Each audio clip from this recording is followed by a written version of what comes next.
Good morning વિદ્યાર્થી મિત્રો, ધોરણ 12 સાયન્સ એની અંદર આજથી આપણે એક નવા ચેપ્ટરની શરૂઆત કરવા જઈ રહ્યા છે. Chapter number 7 ઉદ્વિકાસ. ઉદ્વિકાસ જે છે એને ઇવોલ્યુશન તરીકે પણ ઓળખવામાં આવે છે. તો સૌથી પહેલા આ ચેપ્ટરની થોડી પ્રાથમિક માહિતી આપણે મેળવીએ. જેમ કે સૌથી પહેલો પ્રશ્ન, ઉદ્વિકાસ એટલે શું? બરાબર. તો ધોરણ 10 ની અંદર પણ આપણે ઉદ્વિકાસ જે છે એનો અભ્યાસ કરી ચૂક્યા છે. બરાબર. ઉદ્વિકાસની વ્યાખ્યા આપવા જઈએ, ઉદ્વિકાસની વ્યાખ્યા આપવા જઈએ તો વ્યાખ્યા એવી આપી શકાય કે પૃથ્વી પર અત્યંત ધીમી પરંતુ સતત ચાલતી રૂપાંતરણની ક્રિયાને, પૃથ્વી પર અત્યંત ધીમી પરંતુ સતત ચાલતી રૂપાંતરણની ક્રિયાને ઉદ્વિકાસ તરીકે ઓળખવામાં આવે છે. આપણે બધા જ જાણીએ કે સૌથી પહેલા પૃથ્વીની ઉત્પત્તિ થઈ, પૃથ્વી પર જીવ જે છે એ અસ્તિત્વમાં આવ્યો. આપણે આગળ 11મા ધોરણ જેવું ભણીએ છે કે પહેલા આદિ કોષ કેન્દ્રીય સજીવો આયા, એમાંથી સુકોષ કેન્દ્રી બન્યા. સુકોષ કેન્દ્રીમાં એક કોષી, પછી બહુકોષી, પછી પેશી ધરાવતા, પછી અંગ ધરાવતા અને એના પછી અંગતંત્ર ધરાવતા વિકસિત સજીવો બન્યા. તો આદિ કોષ કેન્દ્રીમાંથી સુકોષ કેન્દ્રનું નિર્માણ, સુકોષ કેન્દ્રી જે છે એમાંથી એક કોષી સુકોષ કેન્દ્રી, પછી બહુકોષી, પછી પેશી ધરાવતા, આમ ક્રમબદ્ધ જે સજીવોનો વિકાસ થયો એ એક દિવસ, બે દિવસ કે એક વર્ષ, બે વર્ષ કે 10 વર્ષની અંદર થયો નથી. આ અત્યંત ધીમી ચાલતી, મતલબ કે આદિ કોષ કેન્દ્રીમાં સુકોષ કેન્દ્રી બનતા, સુકોષ કેન્દ્રીમાંથી બહુકોષી કે પેશી બનતા કદાચ હજારો વર્ષનો સમય જે છે એ લાગ્યો હોવો જોઈએ. મતલબ રૂપાંતરણ થયું, આદિ કોષ કેન્દ્રી સુકોષ કેન્દ્રી આયા, પણ આ પ્રક્રિયામાં હજારો વર્ષ નીકળી ગયા. એટલે કે અત્યંત ધીમી પણ સતત ચાલતી રૂપાંતરણની પ્રક્રિયા. આપણે આપણું જ ઉદાહરણ લઈએ તો આપણે બધા જ જાણીએ કે મનુષ્યના જે પૂર્વજો છે, તો આપણા પૂર્વજો એટલે એપ એટલે કે વાંદરા જે છે એને આપણા પૂર્વજો ગણવામાં આવે. તો શું વાંદરામાંથી મનુષ્ય તરત બની ગયા હશે? 100 વર્ષમાં થઈ ગયું હશે આવું? તો ના, આવું ના થઈ શકે ને. આ પ્રક્રિયા માટે બી ક્રમબદ્ધ ઘણો બધો સમય લાગ્યો હતો. તો આ ચેપ્ટરની અંદર આપણે એ જ ભણવાનું છે કે આ પૃથ્વી પર ઉદ્વિકાસ જે થયો એ કયા ક્રમમાં થયો. તો સૌથી પહેલા તો આપણે એ જોઈએ કે આપણી જે પૃથ્વી છે, આપણી જે પૃથ્વી છે, આ પૃથ્વી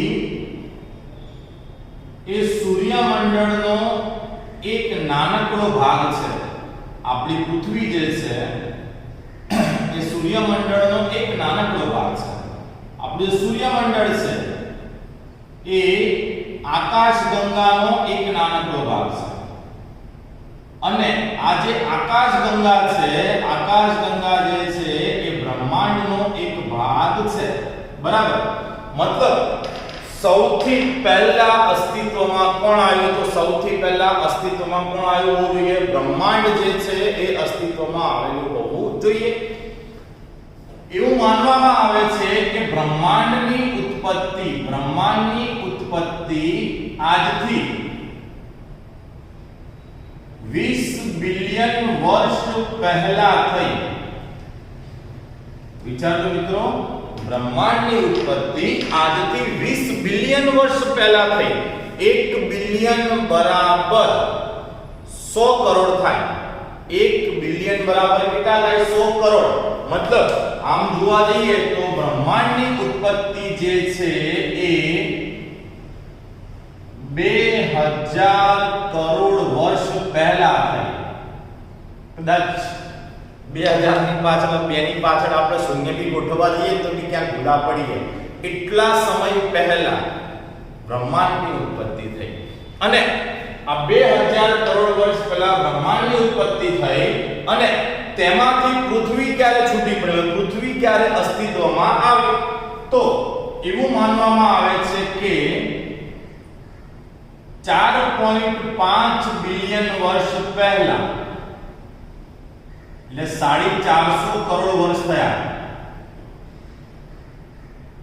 4.5 5 બિલિયન વર્ષ પહેલા પૃથ્વી જે છે એ અસ્તિત્વમાં આવી.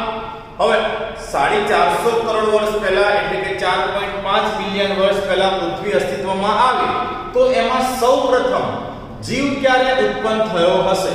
તો અહીંયા પણ એવું માનવામાં આવે છે કે પૃથ્વી પર જીવની ઉત્પત્તિ 4 બિલિયન વર્ષ પહેલા, મતલબ કે પૃથ્વી પર પ્રથમ જીવની ઉત્પત્તિ જે છે એ 400 કરોડ વર્ષ પહેલા થઈ હશે. 400 કરોડ વર્ષ પહેલા તમારામાં જેવો વિકસિત પ્રાણી પૃથ્વી પર હશે એવું નહીં હોય. એકદમ પ્રાથમિક કક્ષાના સજીવો એ સમયે પૃથ્વી પર અસ્તિત્વમાં આવ્યા હશે અને પછી કાળક્રમે ઉદ્વિકાસ થતો ગયો અને વિકસિત સજીવો જે છે એ ક્રમશઃ પૃથ્વી પર આવતા ગયા. તો જ્યારે પૃથ્વી પર જીવની ઉત્પત્તિ થઈ હશે તે સમયે પૃથ્વીની સ્થિતિ શું હશે? તો આપણે બધા જ જાણીએ કે પૃથ્વી જે છે એ સૂર્યમાંથી છૂટી પડેલી છે અને ધગધગતો વાયુનો ગોળો છે. બરાબર, જ્યારે એ અસ્તિત્વમાં આવી ત્યારે ધગધગતો વાયુનો ગોળો હતી. એવું કહેવાય છે કે શરૂઆતમાં પૃથ્વી પરનું તાપમાન, જ્યારે પૃથ્વી અસ્તિત્વમાં આવી ત્યારે શરૂઆતમાં પૃથ્વીનું તાપમાન અહીંયા દર્શાવી દઉં, એવું માનવામાં આવે છે કે શરૂઆતમાં પૃથ્વીનું તાપમાન ઓલમોસ્ટ 5000 અંશ સેલ્સિયસ થી 6000 અંશ સેલ્સિયસ હતું. મતલબ આપણે એવું કહી શકીએ કે ધગધગતો વાયુનો ગોળો હતી, સળગતી હતી પૃથ્વી. બરાબર, હવે આ પૃથ્વી જે છે એકવાર સૂર્યમાંથી છૂટી પડી ત્યારબાદ કાળક્રમે પૃથ્વી ધીરે ધીરે ઠંડી પડતી ગઈ.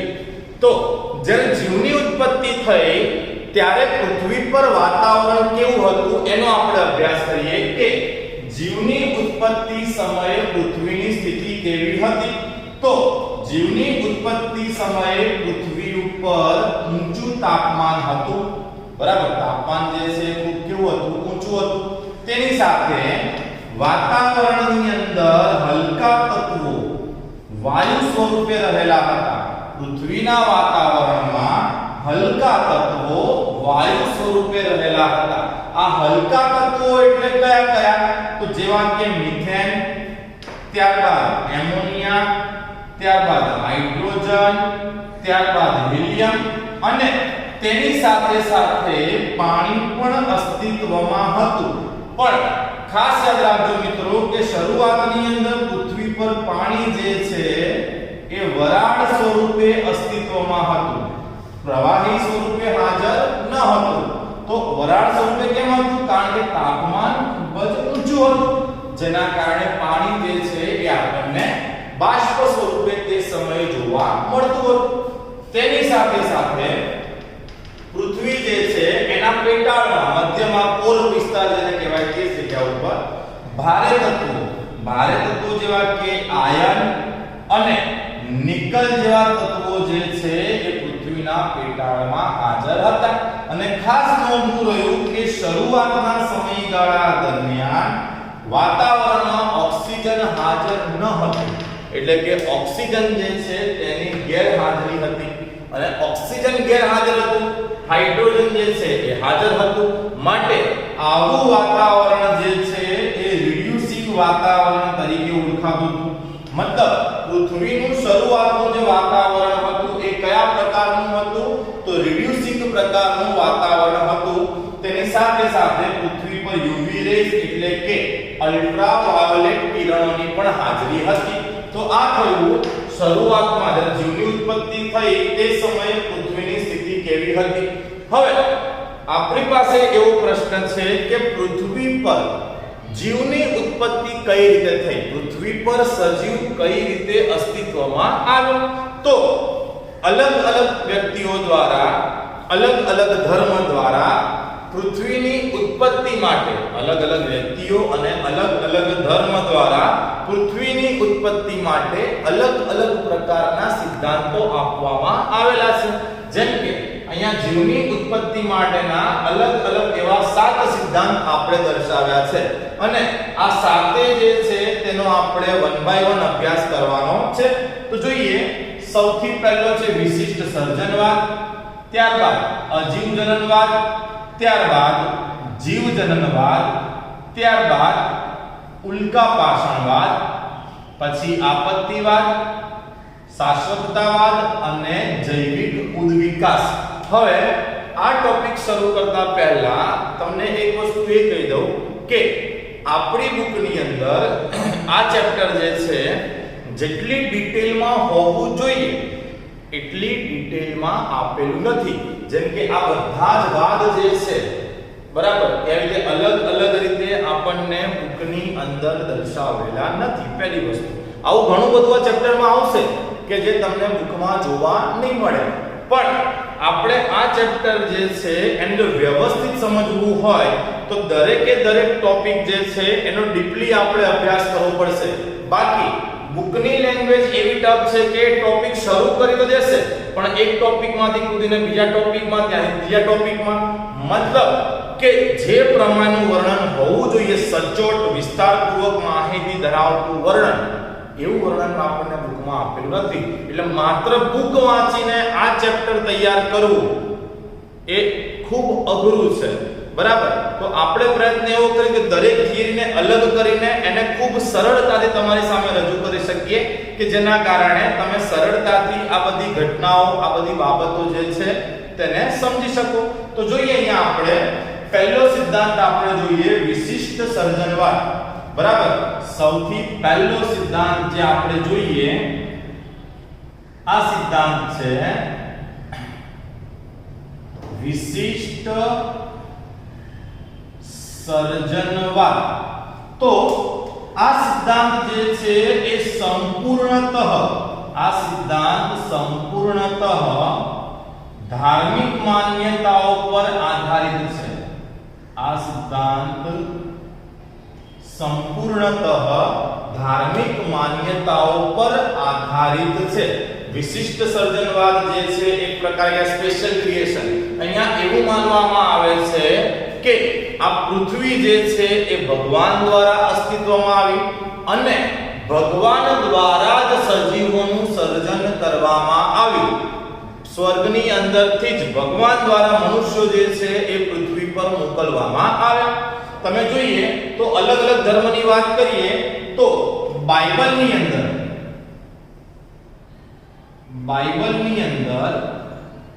બાઇબલ તમે બધા જાણતા હશો કે ખ્રિસ્તી ધર્મ જે છે એનું ધાર્મિક પુસ્તક છે, હોલી બુક છે, ખૂબ જાણીતું છે. આ બાઇબલ જે છે એની અંદર એક જીનેસિસ નામનું પ્રકરણ આવે છે. બાઇબલની અંદર જીનેસિસ નું ગુજરાતી સર્જન. ઓકે, તો આ જીનેસિસ નામનું જે પ્રકરણ છે, એની અંદર એવું દર્શાવવામાં આવેલું છે કે પૃથ્વી પર અસ્તિત્વમાં આવેલ સૌપ્રથમ પુરુષ આદમ હતો. સૌપ્રથમ પુરુષ જે છે એ આદમ હતો અને પૃથ્વી પર અસ્તિત્વમાં આવેલ સૌપ્રથમ સ્ત્રી જે છે એ ઈવ હતી. અને અત્યારે જેટલા પણ મનુષ્ય તમે જોઈ રહ્યા છો એ બધા આ આદમ અને ઈવના જ સંતાનો છે. મતલબ કે સૌથી પહેલા અસ્તિત્વમાં આવેલ પુરુષ આદમ અને ત્યારબાદ સૌથી પહેલા અસ્તિત્વમાં આવેલી સ્ત્રી તો એ ઈવ હતી. આવું બાઇબલની અંદર ઉલ્લેખ કરવામાં આવેલો છે. કયા પ્રકરણમાં? તો જીનેસિસ નામના પ્રકરણમાં આવો ઉલ્લેખ થયેલો છે. ત્યારબાદ જો આપણે હિન્દુ ધર્મની વાત કરીએ તો હિન્દુ ધર્મ જે છે એની અંદર એવી માન્યતા છે કે જે બ્રહ્મા છે, ભગવાન બ્રહ્મા, બરાબર, આ ભગવાન બ્રહ્મા જે છે તેમના પુત્ર એટલે કે પ્રથમ પુરુષ, અસ્તિત્વમાં આવેલા પ્રથમ પુરુષ એ બ્રહ્માના પુત્ર હતા જેમનું નામ હતું મનુ. અને બીજી જે પ્રથમ અસ્તિત્વમાં આવેલ સ્ત્રી, તો આ પ્રથમ અસ્તિત્વમાં આવેલ સ્ત્રી એનું નામ હતું શ્રદ્ધા. અને મનુ અને શ્રદ્ધાની અત્યારે જોવા મળતી આ બધી સંતાનો છે, મતલબ કે બધાના પૂર્વજો મૂળ પૂર્વજ જે છે એ મનુ અને શ્રદ્ધા છે. આવી હિન્દુ ધર્મ જે છે એની અંદર માન્યતા છે. તે સિવાય પાદરી સુધરેજ કરીને એક પાદરી થઈ ગયા, પાદરી સુધરેજ.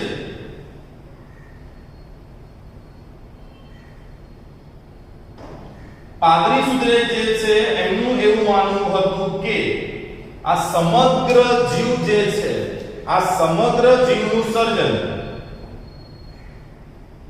સમગ્ર જીવનું સર્જન કોઈ વિશિષ્ટ શક્તિ દ્વારા માત્ર 6 દિવસમાં જ થયું છે. જ્યાં આપણે કરોડો વર્ષોની વાત કરી રહ્યા છે, ત્યાં આ મહાશિવ માનતા હતા કે સમગ્ર જીવનું સર્જન માત્ર 6 દિવસની અંદર થયું છે. તો અહીંયા આપણે બાઇબલ લઈ લઈએ કે હિન્દુ ધર્મ લઈ લઈએ કે પાદરી સુધરેજની વાત લઈ લઈએ, તો આ બધા જ લોકો જે છે એ કોઈ એક વિશિષ્ટ શક્તિ, જેને આપણે ભગવાન કહીએ કે અલ્લાહ કહીએ કે જીસસ કહીએ, બરાબર, પણ એવી કોઈ વિશિષ્ટ શક્તિને માની રહ્યા છે કે જેણે પૃથ્વી પર સજીવોનું સર્જન કર્યું. જો કે આ સંપૂર્ણ ધાર્મિક માન્યતા આધારિત સિદ્ધાંત છે. આ સિદ્ધાંતને કોઈ પણ પ્રકારનું વૈજ્ઞાનિક સમર્થન પ્રાપ્ત થયેલું નથી. એકવાર ફરીથી, આ સિદ્ધાંતને કોઈ પણ પ્રકારનું વૈજ્ઞાનિક જે કહેવાય કે વૈજ્ઞાનિક પ્રમાણ પ્રાપ્ત થયેલું નથી. તો આની સાથે જીવની ઉત્પત્તિ માટેનો આપણો પહેલો સિદ્ધાંત જે છે તે પૂરો થયો. પહેલો સિદ્ધાંત આપણે કયો જોયો? તો આપણે જોયો સૌથી પહેલો સિદ્ધાંત વિશિષ્ટ સર્જનવાદ. તો વિશિષ્ટ સર્જનવાદ પછી હવે આપણે બીજો સિદ્ધાંત જોઈએ. આ જે બીજો સિદ્ધાંત છે, આ બીજા સિદ્ધાંતનું નામ છે અજીવ જનનવાદ. આ બીજા સિદ્ધાંત જે છે તેનું નામ છે અજીવ જનનવાદ. અજીવ જનનવાદ જે છે તે વોન હેમોન્ડ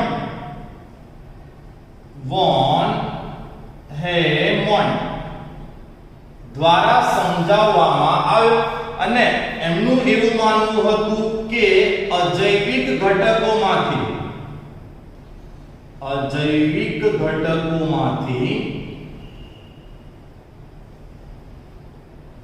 જીવની ઉત્પત્તિ થયેલી છે. અજૈવિક ઘટકોમાંથી જીવની ઉત્પત્તિ થયેલી છે, જેમ કે માટી, કાદવ, ખાતર વગેરે જેવા અજૈવિક ઘટકોમાંથી જીવ ઉત્પન્ન થયેલો છે, એવું આ સિદ્ધાંત દ્વારા વોન હેમન્ડ જે છે એ સમજાવવા માંગતા હતા. જો કે અજીવ જનનવાદ જે છે એ પણ સર્વ સ્વીકૃત સિદ્ધાંત નથી. ત્યારબાદ ત્રીજો સિદ્ધાંત જે હતો એ હતો જીવ જનનવાદ. તો જીવ જનનવાદ જે છે ત્રીજો સિદ્ધાંત, આ જીવ જનનવાદ એ એફ રેડ્ડી દ્વારા સમજાવવામાં આવ્યો. હવે એફ રેડ્ડી જે છે એનું અહીંયા આપણે ફૂલ ફોર્મ લખી દઈએ. એમનું નામ હતું ફ્રાન્સિસ્કો રેડી.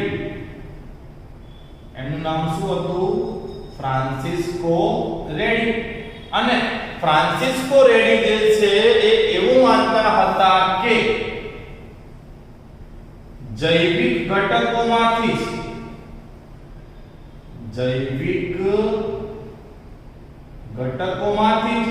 અથવા તો આપણે એવું કહીએ કે પૂર્વ અસ્તિત્વ ધરાવતા સજીવોમાંથી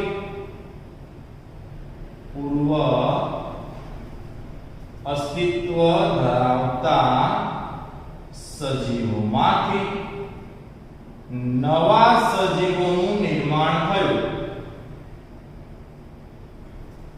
જીવજનનવાદ જે છે એ બાબત ઉપર ભાર મૂકવા તૈયાર છે. જૈવિક ઘટકોમાંથી જ, એટલે કે પૂર્વ અસ્તિત્વ ધરાવતા સજીવોમાંથી જ નવા સજીવો જે છે એનું નિર્માણ થયેલું છે. ઓકે, તો આની સાથે આપણે જોયો અજીવજનનવાદ અને જીવજનનવાદ. ત્યારબાદ હવે આપણે ચોથો સિદ્ધાંત જોઈએ. તો ચોથો સિદ્ધાંત જે છે એ છે ઉલ્કા પાષાણવાદ. ચોથો સિદ્ધાંત છે ઉલ્કા પાષાણવાદ. ઘણો મોટો સમુદાય એવો પણ છે કે જે આ સિદ્ધાંતને સમર્થન કરે છે, પણ આ સિદ્ધાંત જે છે એ પણ સર્વસ્વીકૃત સિદ્ધાંત તો નથી જ.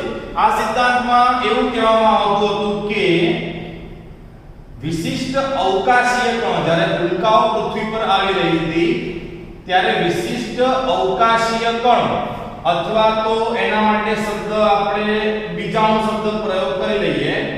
વિશિષ્ટ અવકાશીય કણો એટલે કે બીજાણુઓ ઉલ્કાઓની સાથે પૃથ્વી પર આવ્યા અને આ અવકાશીય પદાર્થો દ્વારા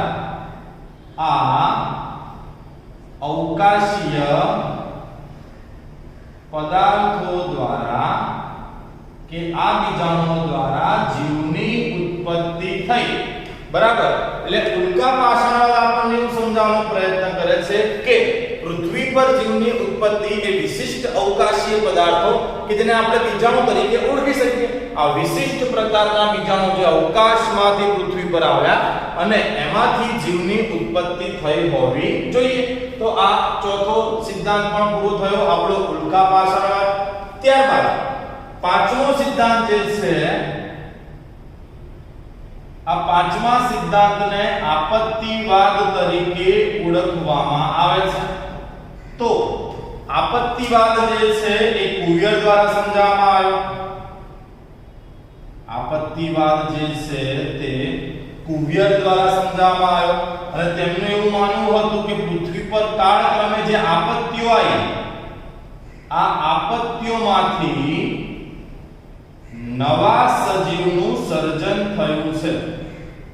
આ આપત્તિઓમાંથી નવા સજીવનું સર્જન થયું છે. તો આ પણ સર્વસ્વીકૃત એવો સિદ્ધાંત નથી. ત્યારબાદ છઠ્ઠો સિદ્ધાંત જે છે, છઠ્ઠો સિદ્ધાંત છે શાશ્વતતાવાદ. છઠ્ઠો સિદ્ધાંત છે શાશ્વતતાવાદ. તો શાશ્વતતાવાદ આપણને એવું સમજાવે છે કે સજીવો પૃથ્વી પર શાશ્વત જ છે. મતલબ જ્યારથી પૃથ્વી અસ્તિત્વમાં આવી, જ્યારથી પૃથ્વી અસ્તિત્વમાં આવી ત્યારથી